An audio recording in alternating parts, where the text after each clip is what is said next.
E aí pessoal, beleza? Vamos mais um vídeo do canal Café com Trade. E aí hoje eu vou falar um pouco de uma dúvida que todo mundo me chama no privado para perguntar, falar, enfim. O mercado de criptomoedas caiu esse ano 60%, 70%.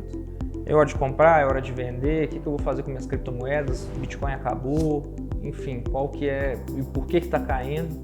Qual a perspectiva de longo prazo, se vale a pena continuar comprando, enfim. Então vou dar alguns resumos. Primeiro, por que o Bitcoin está caindo, é o primeiro ponto. Segundo, a perspectiva futura desse tipo de mercado, se vale a pena comprar ou não, visões de investidor, né, a longo prazo, e passar um pouco uma visão aí do que pode acontecer com o mercado de criptomoedas e ver como que isso aí vai se estender. Então vamos lá, primeiro passo, assim, primeiro motivo da queda aí das criptomoedas. O primeiro motivo é o aumento da taxa de juros. Quando a gente teve a pandemia do Covid, 2019, 20, 21, tanto aqui no Brasil quanto nos Estados Unidos e outros lugares do mundo, o governo ajudou as pessoas, né, assim, diretamente falando, imprimiu dinheiro e começou a ajudar os mais necessitados aí com bolsas, enfim, começou a pagar. E isso aí não produz serviço, né? Então acaba que o dinheiro perde valor e é por isso que a inflação está monstruosa, do jeito que está. Inflação subindo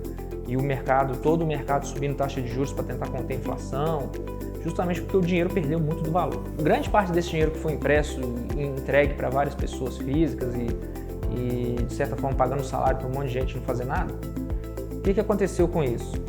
Muitos investidores pequenos, pessoas físicas, entendendo que o mercado de criptomoedas é bem parecido com o mercado de ações, é de renda variável, só que é mais agressivo ainda, porque é difícil de identificar um lastro na criptomoeda, todo aquele problema conjuntural em relação à criptomoeda, porque assim, tem investidor que defende, tem investidor que não defende, criptomoeda tem lastro, criptomoeda não tem lastro, enfim. Se a gente for falar de lastro, nem o dólar, nem o real, nem nenhuma moeda do mundo que tenha câmbio flutuante tem lastro.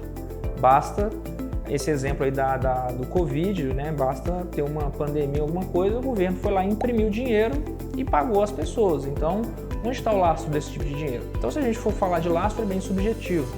Mas qual é o trabalho da criptomoeda e por que a criptomoeda sobe, enfim. Vamos falar mais específico do Bitcoin. Primeiro, o Bitcoin é finito. Tem um número total de criptomoedas a serem mineradas até o fim da vida da mineração do Bitcoin. Então ele é finito. Então qualquer coisa finita, com o número de seres humanos nascendo, se torna mais escasso e por isso, lei da oferta e da demanda, acaba subindo o preço. O segundo ponto, o Bitcoin ele é uma moeda mundial.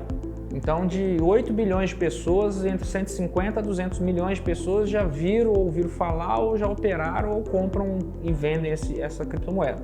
Então, a gente tem um oceano azul ainda de pessoas novas, de novos investidores. Outro ponto, a criptomoeda, especialmente o Bitcoin, que é finito, ele não tem como eu imprimir mais Bitcoin, então não tem como eu criar uma inflação artificial no produto, ou diminuir ou aumentar a inflação. Não tem como eu tirar a moeda do mercado ou colocar a moeda no mercado. Aquele número de moeda vai ficar ali. Então, quanto mais pessoas usar, mais pessoa comprar, mais demanda, mais o alto. Por isso que a criptomoeda subiu muito aí, subiu esses anos todos aí, enquanto as moedas tradicionais caíram. Por isso que há quem defenda que o lastro é justamente isso aí, a usabilidade da moeda, usar como moeda. Muita gente entende assim, o Bitcoin é usado para crime cibernético, para tráfico de drogas, para qualquer coisa nesse sentido. Isso foram as primeiras formas usuais do Bitcoin, mas não significa que isso aí, como qualquer dinheiro, pode ser corrupto.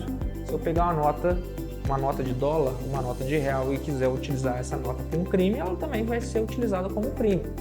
Só que o Bitcoin ele é rastreável, então tem como, muita gente fala que não é rastreável, que ele é irrastreável, porque não entende muito o que se trata o produto. Blockchain, para quem entende um pouco de blockchain, que é a base do Bitcoin, das criptomoedas, é o livro caixa, é o que mostra todas as operações feitas da criptomoeda desde o início dela até o presente momento. E os mineradores, que são as máquinas que estão minerando os Bitcoins, que estão fazendo aquele trabalho de validar as transações, por isso que eles recebem uma remuneração para validar. E os mineradores estão espalhados pelo mundo afora. Então, há quem diga que a criptomoeda, que o Bitcoin vai acabar o dia que todos os governos do mundo proibirem mineradores de minerar. Isso eu acho um pouco difícil porque não tem como eu fiscalizar em cada casa de cada ser humano quem tem uma maquininha lá de mineração de criptomoeda e saber se aquilo ali está funcionando ou não, enfim. Basta ter uma internet, uma máquina de mineração e energia elétrica que vai ter, que o sistema de criptomoedas vai continuar rodando. Então é muito difícil eu fiscalizar, é muito difícil eu impedir esse crescimento da criptomoeda, é muito difícil um governo tentar conter esse avanço aí. Então, ou o governo vai se juntar a esse avanço, os governos mundiais, ou o governo vai contra, vai proibir, vai fazer, vai deixar de acontecer, mas não vai ser um sistema que vai deixar de continuar funcionando por proibição ou não. Então, o primeiro ponto, como eu disse, por que a criptomoeda caiu? Por que o Bitcoin caiu?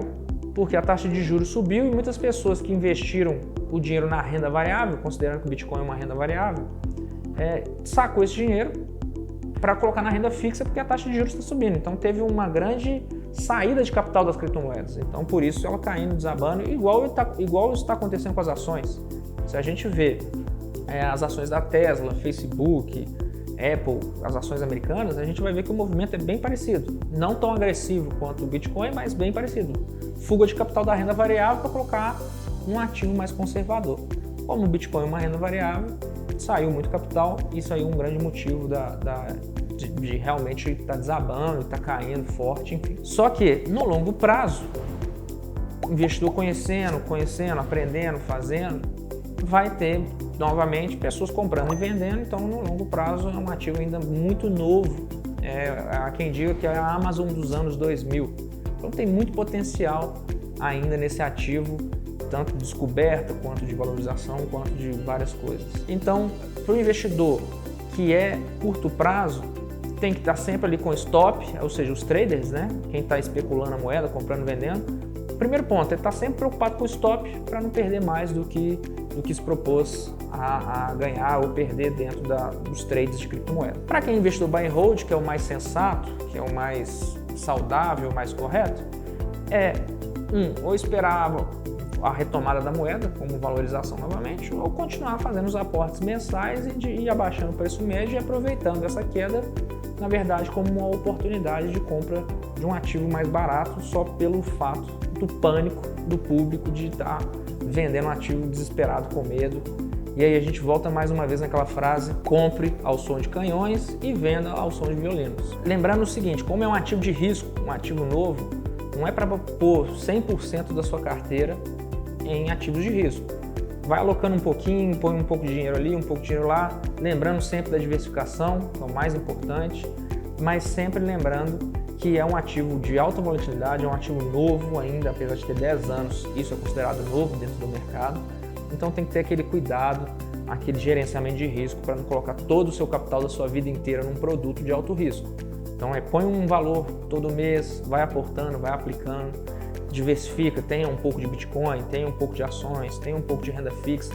O importante no longo prazo realmente é diversificar e os aportes mensais. Então a pergunta que fica, e com essa queda de 60%, 70% no ano de criptomoedas, vai acabar o Bitcoin? Acredito que não. Ainda tem um potencial muito longo aí da criptomoeda. Vai acabar outras criptomoedas vão morrer pelo caminho, porque tem muita criptomoeda ruim aí no mercado. Mas o Bitcoin, como sendo a primeira, a pioneira e a principal, acredito ainda que tem um espaço de tempo ainda para esse tipo de ativo rodar. Ainda tem muito estudo, ainda tem muita evolução aí dentro dessa área. Então, acredito que não acaba, pelo menos agora no curto prazo. Olhando para o fato da queda em si, quem tem dinheiro guardado e quiser aportar em ativo de risco e quiser fazer um preço médio, é nessas horas de grandes quedas que é o ideal realmente fazer um preço médio, diluir e baixar ali seu preço médio geral ali da compra do ativo. Lembrando, olha para longo prazo, entenda a moeda, entenda o que é blockchain, o que é Bitcoin, qual que é a proposta desse tipo de ativo. E aí depois de entendido você entra. Não entra novo no mercado, não entra na doideira, na loucura, que não é sensato, não é saudável. Então, queda de 60%, 70%, 80%.